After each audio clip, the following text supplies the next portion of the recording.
بسم اللہ الرحمن الرحیم۔ کسی کے بیٹے یہ عبد مناف ہی تھا جس نے عرب کے ریگزاروں سے نکل کے دور شمال مغرب میں شام اور روم کے فرمانروا ہرقل سے پرامن تجارت کی غرض سے اپنی قوم کے لیے اجازت نامہ حاصل کر لیا تھا۔ ظاہر ہے ان تجارتی کاروانوں کو لاتے لے جاتے اس کی مالی حالت مضبوط ہو گئی تھی۔ اپنی زندگی کے آخری دنوں میں کسی کو اپنے سب سے بڑے بیٹے عبدالدار، جو بستی میں اپنے چھوٹے بھائی عبد مناف سے معاشرتی اور مالی طور پر کمزور دیکھ کے پیار آ گیا، اور اس نے خانہ خدا کی چابی کے علاوہ خدا کے گھر کی میزبانی کی جملہ ذمہ داریاں اسے سونپ دی۔ کسی نے عبدالدار کو کہا بھی بیٹا، مجھے پتا ہے تیرے چھوٹے بھائی تجھ پہ فوقیت حاصل کر چکے ہیں، میری کوشش ہے کہ کسی طرح میرے بیٹوں میں اونچ نیچ نہ ہو، سبھی معزز ہوں، میرا اثاثہ تم سب بھائیوں میں برابر بٹے گا۔ ہاں، میرے نام سے جو اعزاز وابستہ ہیں وہ میں تمہیں دیتا ہوں۔ یوں کسی نے خدا کے گھر کی دربانی، حجابت، سقایا، رفادہ، لوا، ندوہ اور سربراہی عبدالدار کو دے کر اس کے قد کو اونچا کر دیا تاکہ وہ عبد مناف کے برابر آ سکے۔ عبد مناف اپنے قد سے بھی کہیں بڑا نکلا۔ ساری عمر اس نے اپنے باپ کے بھائی کو دیے اختیارات پہ آنکھ کی پلک تک نہ اٹھائی۔ باپ کے مرنے کے بعد بھائی عبدالدار کی مکمل تعظیم کی۔ دونوں کی اولاد جوان ہو گئی۔ عبد مناف کے 4 بیٹے تھے، سب سے بڑا مطلب، دوسرا ہاشم اور تیسرا عبد شمس۔ تینوں بیٹے ایک ہی ماں سے تھے، ماں کا نام تھا عاتکہ۔ چوتھے بیٹے کا نام نوفل تھا، اس کی ماں عاتکہ نہیں واقدہ تھی۔ عاتکہ کے 3 بیٹوں کے علاوہ 5 بیٹیاں بھی تھیں۔ یہ 5 بیٹیاں جب قریش کے 5 مضبوط قبیلوں میں بیاہی گئیں تو ان قبیلوں سے عبد مناف اور اس کے 3 بیٹوں مطلب ہاشم اور عبد شمس کے تعلقات مزید مضبوط ہو گئے۔ عبدالدار کی اولاد کی نسبت عبد مناف کی اولاد عرب کے ریگستانوں میں کہیں زیادہ معزز نکلی۔ جب عبدالدار اور عبد مناف فوت ہو گئے تو دونوں کی اولادوں میں کعبہ کی چابیوں اور مہمان کی میزبانی کے جملہ اعزازوں کے لیے رساکشی ہونے لگی۔ عبد مناف کی اولاد کے ساتھ کچھ دوسرے بھائیوں کی اولاد بھی آ ملی۔ عبد مناف کی 5 بڑے قبیلوں میں بیاہی بہنیں بھی آ گئیں۔ ایک بہن خوشبو سے بھرا ایک بادشاہی پیالہ لیتی آئی۔ عبد مناف بیٹوں اور بیٹیوں کے علاوہ ان کے طرفداروں نے خوشبو سے بھرے پیالے میں ہاتھ ڈبوئے اور ہاتھوں سے غلاف کعبہ کو خوشبو لگا کے قسم کھا لی کہ ہم نا انصافی سے کعبہ کے تمام اختیارات عبدالدار کو دیے جانے پر احتجاج کریں گے۔ لڑنا پڑا کٹھے مل کر لڑیں گے، اس وقت تک جب تک سمندر میں پانی ہے اور صحراؤں میں ریت۔ خوشبو میں ہاتھ دھرنے کی وجہ سے سارے گھرانوں کا نام متبین پڑ گیا۔ بنو اسد، بنو زرہ، بنی تیم اور بنو حارث انہی کے ساتھ تھے۔ ادھر عبدالدار کی اولاد کو بھی اپنے چچیرے بھائیوں کی کٹ کی بھنک پڑ گئی۔ شاید انہیں خوشبو نہ ملی یا وہ دوسرے گروہ پہ نفسیاتی دباؤ ڈالنا چاہتے تھے۔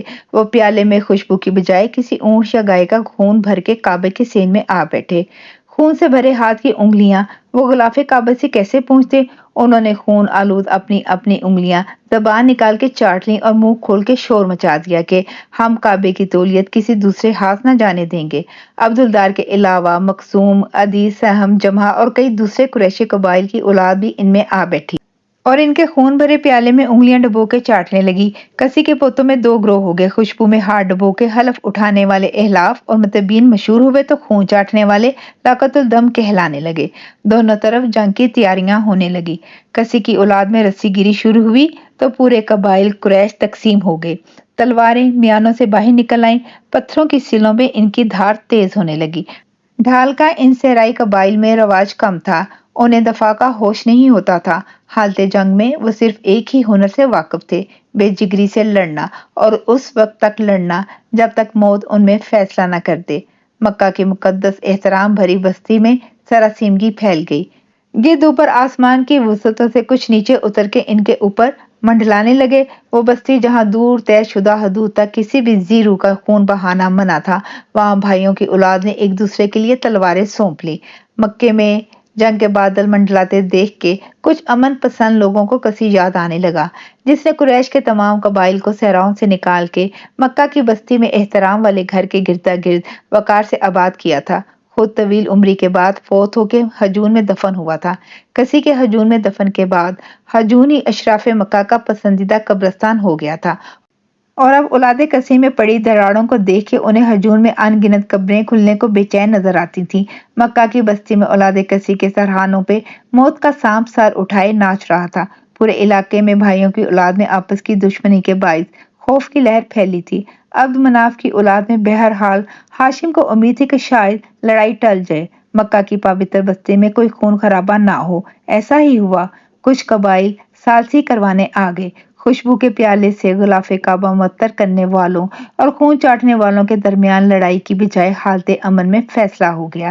فیصلہ کرنے والے ثالثوں نے دونوں فریقوں کے مابین نظار بنے کعبے کی تولیت کے مسئلے کو جانچا، دونوں گروہوں کی معاشرتی قدر و قیمت کا جائزہ لیا، ان کے مال و اسباب، اولاد، عادات، سخاوت اور قربانی کے جذبوں کو پرکھا اور فیصلہ دے دیا۔ فیصلہ یہ دیا کہ تولیت کعبہ کی آدھی ذمہ داریاں ایک فریق ادا کرے، آدھی دوسرا۔ عبد مناف کی اولاد میں سخاوت، حلم اور اثار کی بھرمار دیکھی تو خدا کے گھر آنے والے مہمانوں کی تمام تر ذمہ داری انہیں دے دی۔ انہیں کہا، تم حاجیوں کو پانی پلانا اور کھانا کھلانا۔ یوں سقایا اور رفادہ جیسی عظیم خدمات خانوادہ عبد مناف کے سرپنچ ہاشم کو مل گئیں، اور دکھاوے کی چودراہٹ، جنگ و جدل میں جھنڈا اٹھا کے چلنا، میدان جنگ میں دوڑتے گھوڑوں کی سربراہی کرنا اور کعبے کے دروازے کو کھولنے بند کرنے کی ذمہ داریاں اولاد عبدالدار کو دے دیں۔ دارالندبہ کا کھلا کمرہ پوری اولاد کسی کے لیے مشترک کر دیا کہ سارے عمائدین قریش ادھر آئیں، بیٹھے مشاورت اور فیصلہ کریں۔ فیصلہ ہو گیا تو اس کی تعمیل ہوئی۔ جنگ ٹل گئی مگر دلوں کے شیشوں میں بال آ گیا۔ جاری ہے۔ جزاک اللہ خیر۔